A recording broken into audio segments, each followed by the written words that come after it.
Welcome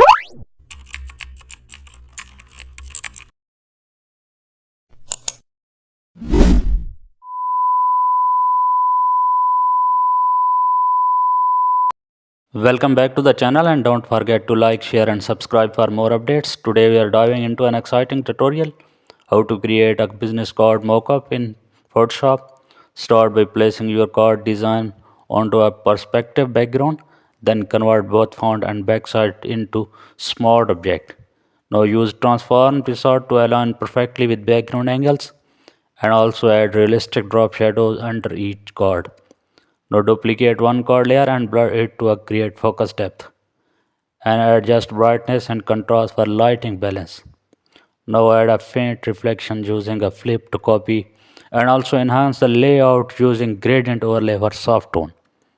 And add a background blur to separate the subject. Now insert your brand logo on a one card for focus and also